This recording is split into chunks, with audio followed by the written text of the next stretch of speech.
guys, welcome to today's lesson. My name is Srinidhi.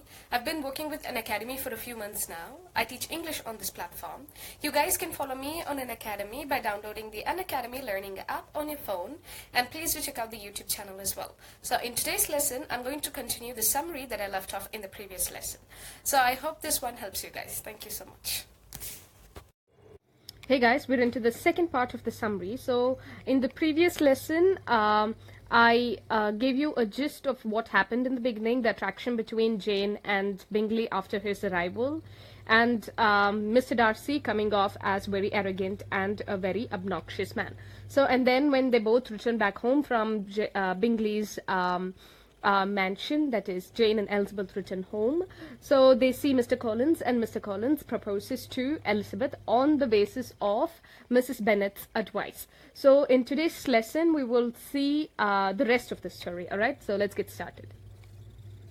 So when Mr. Collins proposes to Miss Elizabeth Bennet, she refuses the proposal immediately and hurts Mr. Collins' ego, because she is not a woman who will accept a proposal for financial reasons or any other reasons pertaining to her family. She only believes in what she likes. So Mr. Collins is not a man who has he doesn't have brains, and he's a person who always keeps boasting about himself. So she does not like that quality of his, and she refuses his proposal immediately. And when she does this, it hurts Mr. Collins' ego, because back then the men were with the idea that women are always looking out for men to get married. So they were actually, it was sort of doing a favor to the females by marrying them. I'm sorry. So and when she refused, it gave a lot of a lot of rise to his ego, and obviously his pride got hurt. And what happens next is, in the meantime, Militia is stationed in the town nearby. So Militia is a troop of army people who go from town to town back then in England. So so they station in the nearby town. So the Bennet sisters go to see them. So they build a rapport with the young soldier named Wickham. So what happens is that they develop a sort of friendship over the due course of time, and Wickham becomes a close friend to Elizabeth Bennet. So he tells her that Mr. Darcy is a very cruel man, and he actually cheated him and inherited his property. That means he did not let Wickham inherit his own property because Darcy cheated him.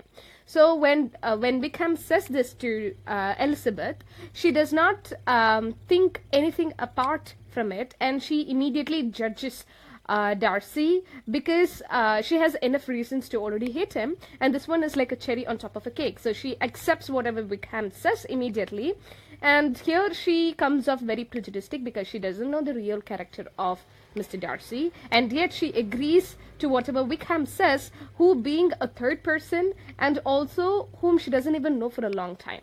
So here the writer actually brings out the prejudiced side of the protagonist, that is Elizabeth Bennet. Okay, so what happens next? So the winter falls. Charles and Mr. Darcy leave Netherfield Park and return to London. So in winter, the two wealthy men who were stationed in Netherfield Park leave the park and go back to London. So Mr. Collins gets engaged to Charlotte. So Collins is the man who proposed Elizabeth and whom she refused. So because of his ego hurt, he goes and proposes to her friend Charlotte. And Charlotte, being the sweet little girl of a poor Night's Watch daughter, she accepts the proposal immediately due to financial reasons. So, and then she even says it out to Elizabeth, because she's marrying him because of financial crisis in the house. She doesn't want to be a burden to her family anymore.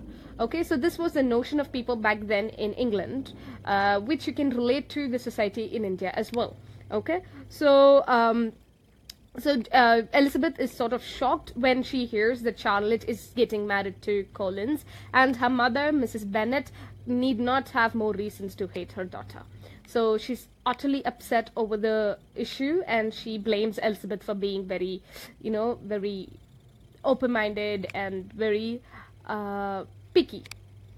And in the meantime, Jane visits city, that is London, to see her friends, but in fact she goes to see Charles. So, but what happens? She happens to meet Miss Bingley, who is Charles' sister, and she behaves very rudely with Jane. She says that you don't belong to our social status, and it is not really nice for you to, have that sort of relationship with my brother.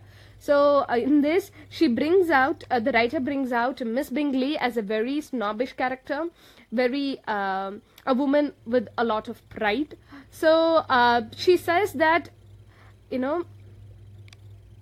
in this particular story, you can see that women like Miss Bingley can be found at any level of the social status, not necessarily the lower ones. Even the higher class women are jealous and they are very snobbish. So that's the right word to describe these kind of people. So she behaves very rudely with Jane, and unfortunately, Charles doesn't even visit her. In spite of knowing that she's in town, he doesn't visit her. So what happens is the winter is over. Now it's springtime, and it's now time for Elizabeth to go traveling. So Elizabeth visits Charlotte because at the time of Charlotte and Collins' wedding, she would have promised her friend that she would surely visit her. So she's keeping up her promise. So she's visiting Charlotte, who lives near the house of Lady Catherine. So we saw Lady Catherine in the first lesson where I introduced her. So Lady Catherine is Mr. Darcy's aunt and also patron of Mr. Collins. So she lives nearby her house.